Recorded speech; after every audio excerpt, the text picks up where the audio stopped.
¿Cómo puede la belleza esconder tanta tensión? Mateo Vargas se hizo esa pregunta mientras el sol de la tarde andaluza bañaba de oro las fachadas encaladas de Valle Serena.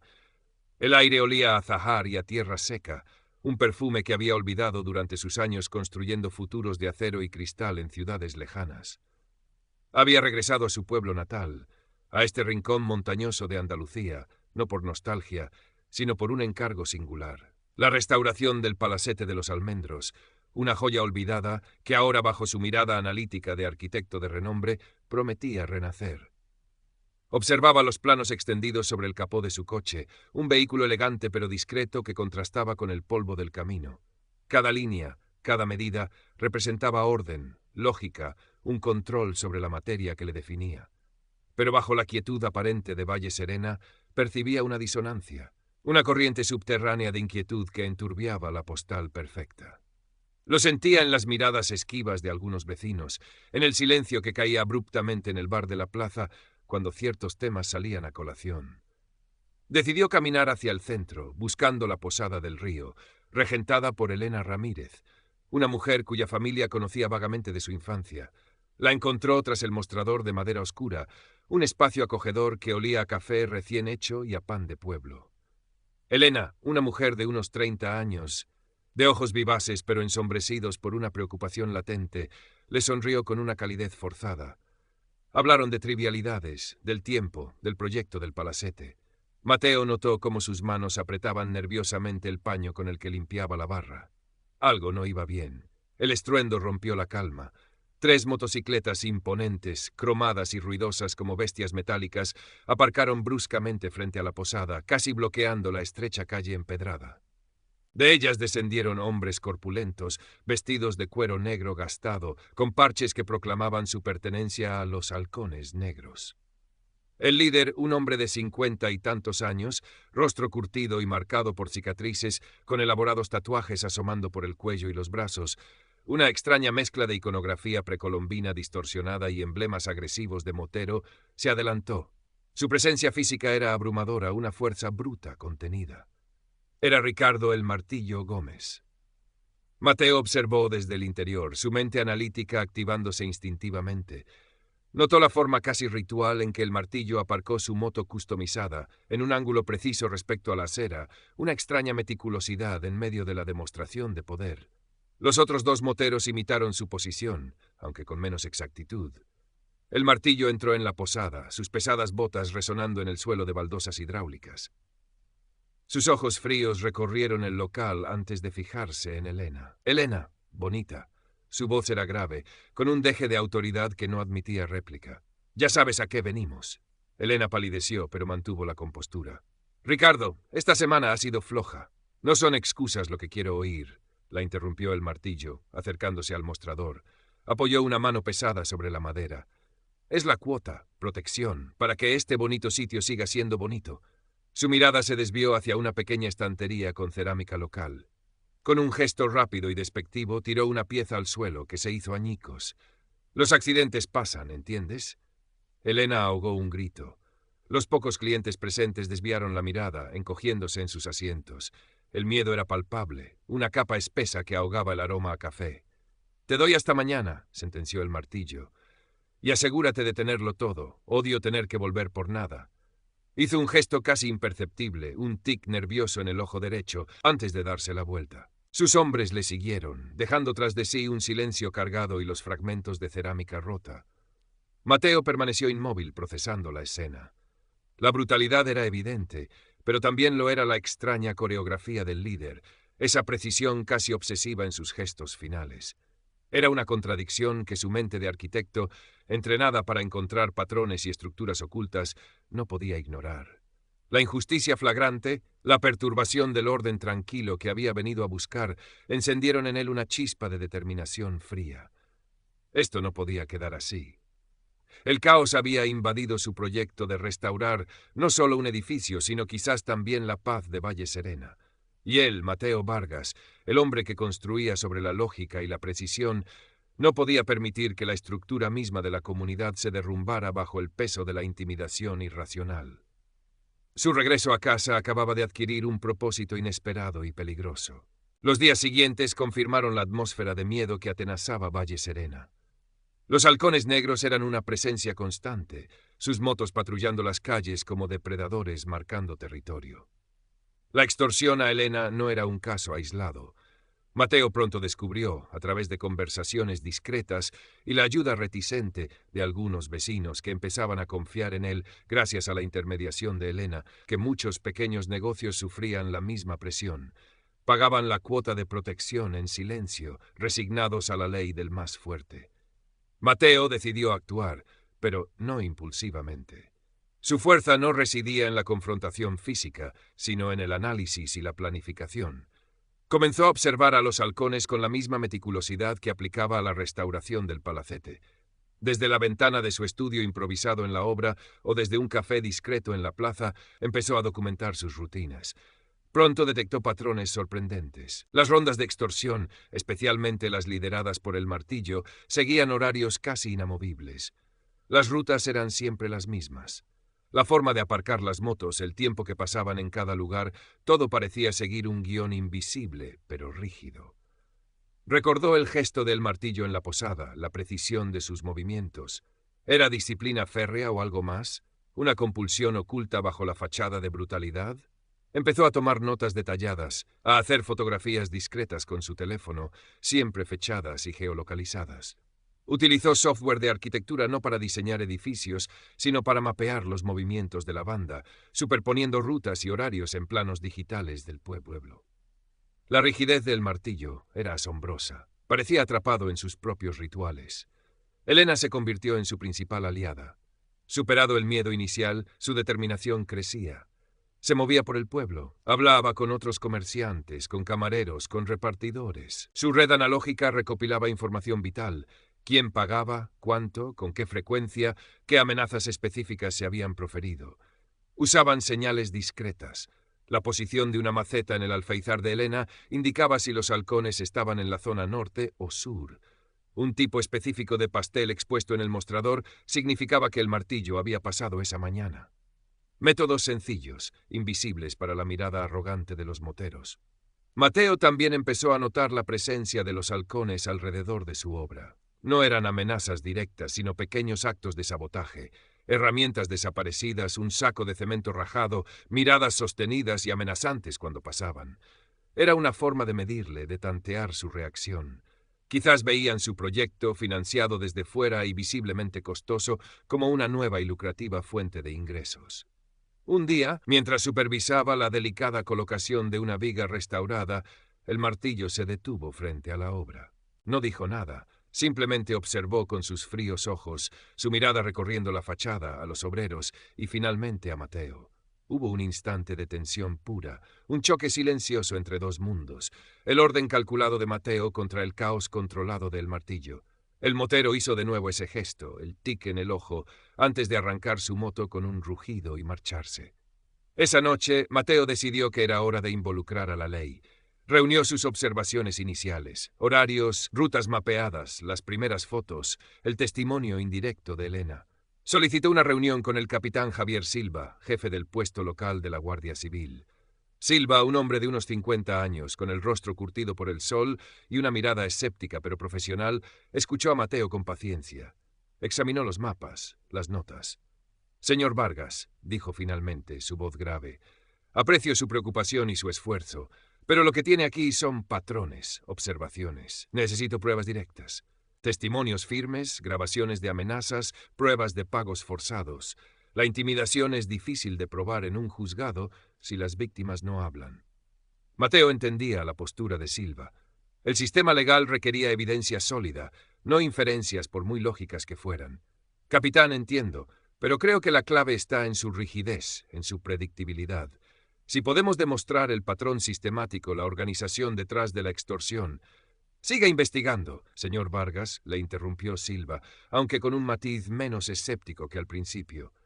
«Documente todo. Si consigue algo más tangible, algo que podamos llevar ante un juez, mi puerta está abierta.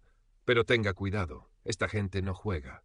Mateo salió del cuartelillo sintiendo una mezcla de frustración y renovada determinación. Silva necesitaba pruebas irrefutables, y él se las iba a conseguir. La clave, estaba seguro, residía en la extraña y obsesiva meticulosidad de Ricardo el Martillo Gómez. Tenía que encontrar la forma de convertir esa rigidez, esa aparente fortaleza de control, en su talón de Aquiles. Empezó a pensar no solo en rutas y horarios, sino también en dinero. ¿Cómo blanqueaban los halcones el efectivo de la extorsión? Quizás ahí, en el flujo financiero, encontraría la prueba sólida que Silva necesitaba. La casa estratégica acababa de entrar en una nueva fase. La investigación financiera se convirtió en la nueva obsesión de Mateo. Si la rutina del martillo era predecible en sus movimientos físicos, ¿lo sería también en el manejo del dinero? Con la ayuda discreta de Elena, que conocía los entresijos económicos del pueblo, empezaron a rastrear los posibles destinos del efectivo extorsionado. Pronto surgió un patrón. Varios negocios locales, aparentemente legítimos, pero que siempre parecían tener problemas financieros o una clientela escasa, un taller mecánico en las afueras, un bar de carretera poco frecuentado, una pequeña empresa de construcción, con contratos sospechosamente irregulares con el ayuntamiento de un pueblo vecino, parecían ser los puntos de recogida o blanqueo. Varios negocios locales, aparentemente legítimos, pero que siempre parecían tener problemas financieros o una clientela escasa. Un taller mecánico en las afueras, un bar de carretera poco frecuentado, una pequeña empresa de construcción. Con Elena recordó haber oído rumores sobre cómo los halcones habían ayudado a los dueños originales a vender o traspasar sus negocios a precios irrisorios. Mateo, aplicando su lógica de arquitecto a los flujos de capital, empezó a buscar irregularidades. Consiguió, a través de contactos profesionales fuera de Valle Serena, acceso a registros mercantiles y bases de datos financieras públicas. Descubrió que estos negocios pantalla presentaban una contabilidad sospechosamente perfecta. Los ingresos declarados eran constantes, sin las fluctuaciones normales de un negocio real. Los depósitos bancarios eran regulares, a menudo en cantidades similares y en fechas que coincidían sospechosamente con los días posteriores a las rondas de extorsión más intensas. Era el equivalente financiero a la rigidez horaria del martillo, un intento torpe de simular normalidad que para un ojo analítico delataba artificialidad. Paralelamente, la presión de los halcones sobre Mateo aumentaba. Una mañana encontró los neumáticos de su coche rajados. Otro día, un cargamento de azulejos históricos, cuidadosamente embalados, apareció destrozado. Eran mensajes claros. Sabían que él estaba observando, que representaba una amenaza. Fue entonces cuando Mateo decidió dar un paso arriesgado. Había identificado a otra víctima de extorsión, el dueño de una pequeña tienda de artesanía, un hombre mayor y asustado llamado Manuel. Mateo se acercó a él con cautela, le mostró parte de la información que había recopilado, le habló de la posibilidad de actuar unidos, de buscar la protección de la Guardia Civil si presentaban un frente común con pruebas sólidas. Manuel dudó, aterrorizado por las posibles represalias, pero la desesperación y la lógica presentada por Mateo finalmente le convinieron. Acordaron documentar la próxima visita de extorsión. Mateo preparó a Manuel. Le dio un pequeño dispositivo de grabación de audio y le indicó cómo colocar discretamente su teléfono móvil para grabar video. El día señalado, los halcones llegaron, puntuales como siempre. La grabación capturó la voz amenazante de uno de los lugartenientes del martillo, la exigencia explícita de dinero, el miedo en la voz de Manuel. No era el martillo en persona, pero era una prueba directa de la extorsión organizada. Con esta nueva evidencia, sumada a sus análisis financieros y a la documentación de los patrones de movimiento, Mateo volvió a ver al capitán Silva. Esta vez, la actitud del guardia civil fue diferente. La grabación era tangible. Los patrones financieros, aunque circunstanciales, reforzaban la idea de una operación organizada y no simples actos de matonismo aislado. «Esto cambia las cosas, señor Vargas», admitió Silva, examinando el informe actualizado. «Tenemos base para solicitar una vigilancia más estrecha, quizás intervenir teléfonos si el juez lo autoriza. Y las irregularidades financieras, podemos pasar esto a la unidad de delitos económicos». La maquinaria legal, lenta pero inexorable, empezaba a moverse. Silva asignó a 2 agentes de paisano para vigilar discretamente los movimientos de los halcones y los negocios sospechosos. La colaboración entre el arquitecto y el capitán se afianzó, basada en el respeto mutuo por la profesionalidad del otro, aunque sus métodos fueran distintos. Mientras tanto, Mateo seguía observando a El Martillo, cada vez más convencido de que la rigidez del líder era la clave. Notó su obsesión por la limpieza de su moto cromada. Pasaba horas puliéndola en el taller abandonado que usaban como base, siempre siguiendo la misma secuencia de movimientos. Observó cómo explotaba de ira si alguno de sus hombres tocaba sus herramientas personales o cambiaba algo de sitio en su rincón del taller. Era más que disciplina, era una necesidad compulsiva de orden dentro de su propio imperio de caos. Mateo empezó a formular la fase final de su plan. No bastaba con arrestar a unos pocos matones o cerrar un par de negocios pantalla. Tenía que desmantelar la cabeza, cortar la fuente del miedo. Y para eso necesitaba que El Martillo cometiera un error fatal, un error provocado por su propia y predecible naturaleza. Sabía que El Martillo, al sentirse acorralado o desafiado, como lo estaba haciendo por la resistencia silenciosa de Mateo y la denuncia de Manuel, reaccionaría de forma contundente para reafirmar su autoridad. Y esa reacción, estaba seguro, seguiría un patrón. La feria anual de Valle Serena se acercaba. Era el evento más importante del pueblo, un día de celebración, música, comida y multitudes en la Plaza Mayor. Era el escenario perfecto para una demostración de fuerza, el tipo de acto teatral y dominante que encajaba con la psicología del Martillo. Mateo sintió una certeza fría. El Martillo usaría la feria para lanzar su mensaje definitivo de terror. Y esa sería su oportunidad. Tenía que anticipar el cuándo y el cómo exactos de esa demostración y preparar la respuesta con Silva. La trampa estaba casi lista. Solo faltaba que la presa, siguiendo sus instintos inalterables, entrara en ella. La tensión en Valle Serena era casi insoportable en los días previos a la feria. Los halcones negros se mostraban más agresivos, sus patrullas eran más ostentosas, como si necesitaran reafirmar constantemente un dominio que sentían amenazado. Mateo, Elena y Silva trabajaban en estrecha coordinación, aunque con máxima discreción. Mateo estaba convencido de su hipótesis. El Martillo elegiría el mediodía del sábado, el momento de máxima afluencia en la plaza durante la feria, para su demostración de poder. Era el instante de mayor visibilidad, el que maximizaba el impacto psicológico sobre la comunidad. Su análisis de los patrones pasados del Martillo, siempre buscando el mayor efecto con sus actos de intimidación, siempre siguiendo una lógica brutal pero predecible, apuntaba a ese momento. Compartió su predicción detallada con Silva. «Es arriesgado, Mateo», dijo el capitán, estudiando el plano de la plaza que Mateo había marcado con las posibles rutas de llegada y puntos de concentración de los moteros. «Movilizar a mis hombres basándonos en una predicción. Si te equivocas, quedaremos en ridículo y ellos se sentirán más fuertes». «No me equivocaré, capitán», replicó Mateo con calma. Su necesidad de control, su patrón ritualizado de demostración de fuerza, le obligará a actuar así. Quiere que todo el pueblo le vea, que sientan su poder en el corazón de su fiesta. Es su forma de marcar territorio de manera definitiva. Silva asintió lentamente. Las pruebas acumuladas por Mateo, incluyendo las grabaciones, los informes financieros preliminares de la unidad económica y las observaciones de sus propios agentes, eran suficientes para justificar la acción. Obtuvo las órdenes judiciales necesarias. Arresto para El Martillo y sus principales lugartenientes por extorsión organizada, asociación ilícita y blanqueo de capitales. Órdenes de registro para los negocios pantalla y la base de los halcones. Y la autorización para incautar vehículos como posibles instrumentos o productos del delito. El plan era esperar a que los halcones se reunieran en la plaza, ejecutando su acto de intimidación, para luego cerrar todas las salidas y proceder con los arrestos y registros de forma coordinada y rápida, minimizando el riesgo de violencia generalizada. Llegó el sábado de feria. La Plaza Mayor de Valle Serena bullía de actividad, puestos de artesanía, olor a comida tradicional, música flamenca sonando desde un tablao improvisado, familias paseando. Pero bajo la alegría superficial flotaba una corriente de ansiedad.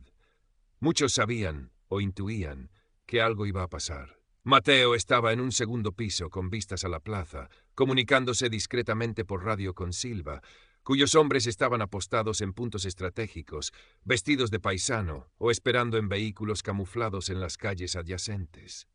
Elena estaba en su posada, lista para transmitir cualquier información de última hora a través de su red. Poco antes del mediodía, el estruendo familiar rasgó el aire festivo. Una veintena de halcones negros, liderados por el Martillo en su reluciente moto customizada, entraron rugiendo en la plaza, abriéndose paso entre la multitud asustada. Se detuvieron en el centro, formando un círculo amenazante. Las motos, como siempre bajo el mandato del Martillo, estaban aparcadas con una precisión casi militar. El líder apagó su motor y el silencio que siguió fue más aterrador que el ruido. El Martillo se bajó de la moto. Se quitó las gafas de sol, sus ojos fríos recorriendo a la multitud encogida. Hizo una señal y uno de sus hombres le pasó un megáfono. «¡Valle Serena!». Su voz amplificada resonó en la plaza. Parece que algunos olvidan quién manda aquí.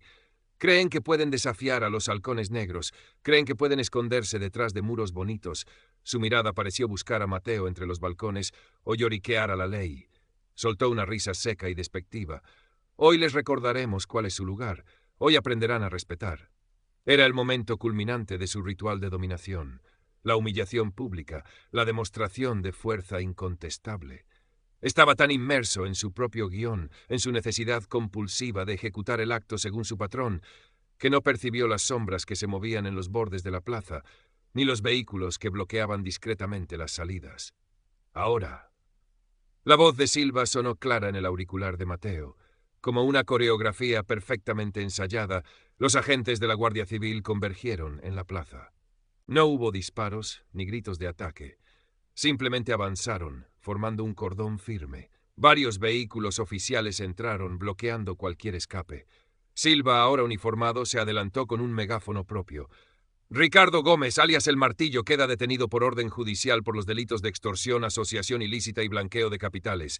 Usted y sus lugartenientes, identificados, depongan cualquier resistencia». El Martillo se quedó paralizado. La interrupción de su ritual, la aparición ordenada y eficiente de la ley en medio de su calculada demostración de caos, le dejó sin respuesta. Su rostro se contrajo, el tic en su ojo se volvió frenético.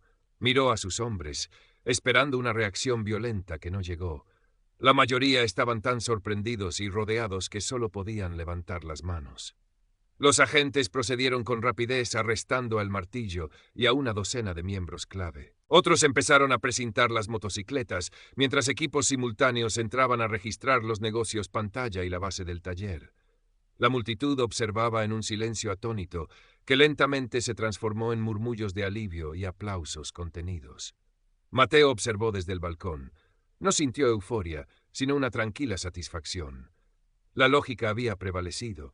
La rigidez obsesiva del Martillo, su necesidad de seguir patrones predecibles, había sido la clave para anticipar su movimiento y convertir su mayor demostración de fuerza en la prueba definitiva de su culpabilidad organizada. La trampa, diseñada con la precisión de un plano arquitectónico, se había cerrado. El depredador, cegado por sus propios rituales, había caído. El epílogo en Valle Serena fue tranquilo, casi anticlimático después de la tensión vivida.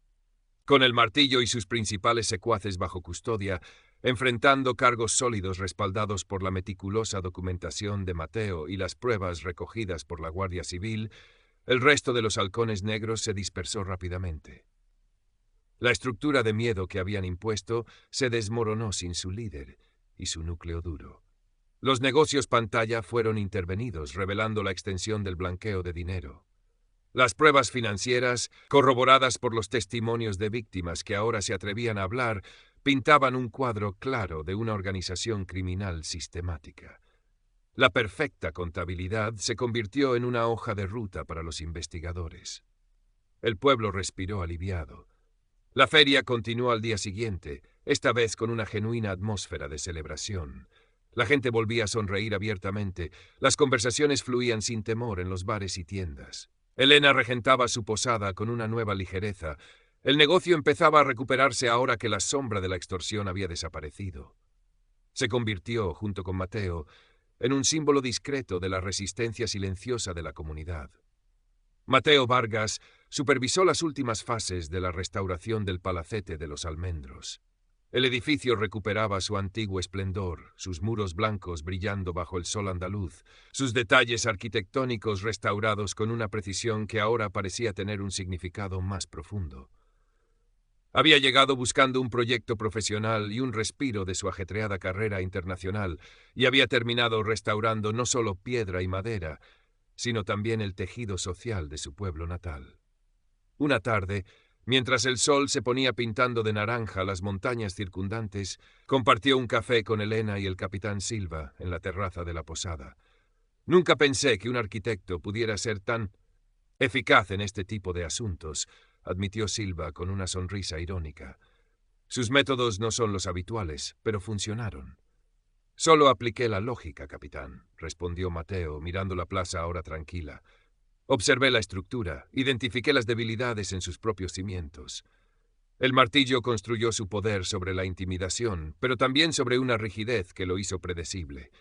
Su necesidad de orden, aunque fuera un orden brutal y compulsivo, fue su perdición. Elena asintió. Nos enseñaste que no siempre hay que luchar con las mismas armas.